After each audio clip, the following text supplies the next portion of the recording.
Pasintawing mga kapuso dahil sensitibo ang balitang ito, naputol ang kanang binti ng isang lalaki matapos mabundol ng big bike sa Mandaue City, Cebu. Agad na saklolohan ng lalaking tatawid lang sana para hatiran ng pagkain ng kanyang asawa. Tinitignan pa kung nahagip sa CCTV ang insidente, pero nakunan sa CCTV ang motorsiklo na nag-overtake at lumipat ng lane sa highway. Nagpapagaling ang biktima at nakipag-ugnayan na raw sa kanila ang nakabangga. Muling sumagot sa ilang issue si Vice President Sara Duterte, kabilang na ang sinabing siya ang ugat ng mga gulo ngayon sa politika. Mula sa Quezon City, nakatutok live si Jonathan Andal. Jonathan? Pia, sabi ni Vice President Sara Duterte, hindi siya ang dahilan ng kaguluhan ngayon sa politika. Sagot niya yan sa sinabi ni Congressman Jefferson Conghun na nagsimula lang ang kaguluhan na ito nung mangarap daw ng maaga ang bise na maging presidente. Narito ang panayam ng media kay VP Sara ngayon lang dito sa Veterans Memorial Medical Center. Huwag nila akong i-gaslight into saying na ako ang dahilan ng kaguluhan na ito. Ang kaguluhan na ito ay nagsimula sa sa terrorism nila, sa harassment nila, sa threats nila. The presidency of 2022 was mine already. Nanalo na ako sa surveys, lahat ng tao solid na united na for my candidacy.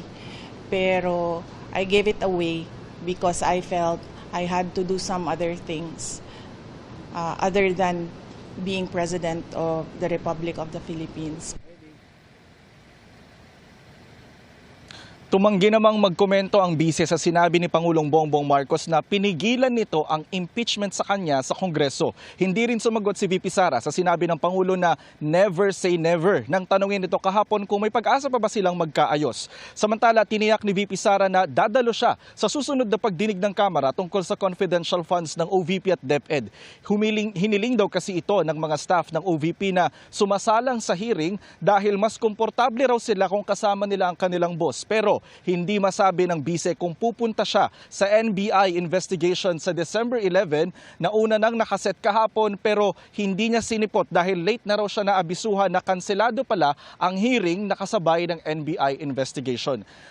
Samantala, Pia, sabi ni VP Sara, nakalabas na rito sa Veterans Memorial Medical Center yung isa doon sa kanyang dalawang OVP staff na nandito ngayon, yan ay matapos mabigyan ng medical clearance. Pero yung isa na natitira dito, naghihintay na lang daw na ma-discharge. Pero paglabas daw dito sa veterans, ay ililipat daw sa ibang ospital alinsunod sa utos o sa payo nung private doctor nung kanyang staff. Samantala, katatanggap lang natin ng impormasyon, kinumpirma ngayon ng House Secretary General ng Kamara na pinakakawalan na nila sa kanilang kustodiya si Attorney Zulaika Lopez, ang Chief of Staff ng OVP na nandito sa veterans. Ngayong araw na rin kasi nagtatapos ang contempt order ng Kamara kay Lopez na sabi ni VP Sara ay mag-i-indefinite leave na raw pagkalabas ng ospital. Yan ang latest mula rito sa Veterans Memorial Medical Center. Balik sa iyo, Pia. Maraming salamat, Jonathan Andal.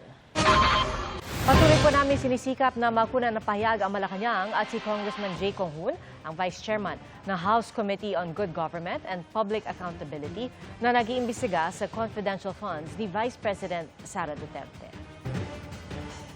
Sumalpok ang tren na yan sa truck na huminto sa gitna ng Riles sa Poland. Sa kabila yan ng mga senyales na may paparating na tren. Bago niya, dumiretso ang truck at nasira ang isa sa mga barrier bago tuloy ang huminto sa gitna. Agad na lumabas mula sa truck ang driver at kumaway sa tren para huminto. Pero tuloy na sagasaan ng tren ang truck. 7 ang sugatan. Inaresto naman ng pulisya ang truck driver. Mga kapuso, 25 days na lang bago ang December 25, araw ng Pasko. At ang lamig ng Pasko, nagpapakilig na sa Tagaytay. At nakatutok doon live si Jamie Santos. Jamie, gaano kalamig? Ivan, ngayon palang malamig na at kung Christmas feels ang hanap ninyo, check na check yan dito sa Tagaytay na magpapailaw na ng kanilang Christmas tree. Sa gitna ng pamosong rotonda ng Tagaytay, ang 60-foot Christmas tree na ito.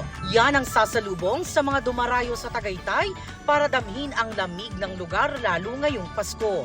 Ngayong taon, inspirasyon daw ng Christmas tree ang ganda ng Taal Volcano. Pinalamutian ito ng mga kulay green, brown at gray na kumakatawan sa kapaligiran ng lungsod, gayon din ang volcanic rock at soil ng Taal.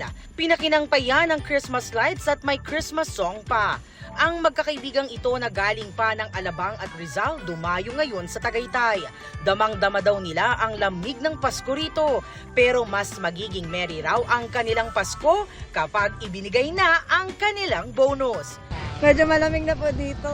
Ano nilulook forward natin ngayong Pasko? 13th month. Same lang din po, tsaka bonus. Bonus, wala pang bonus? Wala pa po, December pa. Ayon sa Tagaytay Tourism, nasa 200 to 300,000 ang dumayo noong nakaraang taon pagpasok ng Disyembre. Umaasa silang madaragdagan yan ngayong Pasko. Ivan, ilang minuto mula ngayon ay magsisimula na yung programang inihanda ng lungsod at ang pagpapailaw sa 60-foot Christmas tree na makikita nyo sa aking likuran. At sa mga nais pumasyal dito sa Tagaytay, huwag kakalimutang magdala ng jacket dahil jacket weather na dito at inaasahang pagdating ng December at Enero, mas bababa pa ang temperatura. At yan ang latest mula rito sa Tagaytay. Balik sa iyo, Ivan. Lamig na nakakakilig. Yan. Maraming salamat sa iyo, Jamie Santos. Breaking records all over the world ang atake ng Hello Love Again na mapapanood din sa Middle East. Isang linggo pa lang kasi ito sa mga sinihan sa Dubai, Qatar, Saudi Arabia at Oman. Kumita na ito ng $1.4 million. Nagkamit din ang pelikula ng highest opening day, biggest single day gross, at highest opening weekend gross for a Filipino film in UAE, Saudi Arabia at Qatar. And speaking of Middle East, magpapakilig ngayon sa Dubai sina Alden Richards at Catherine Bernardo. Sa airport pala, naging mainit na ang pagsalubong sa kanila ng Global Pinoy. May special screening din ng Hello Love Again mamaya at bukas sa mga mall sa Dubai. Mabilis na chikahan tayo para updated sa showbiz happenings.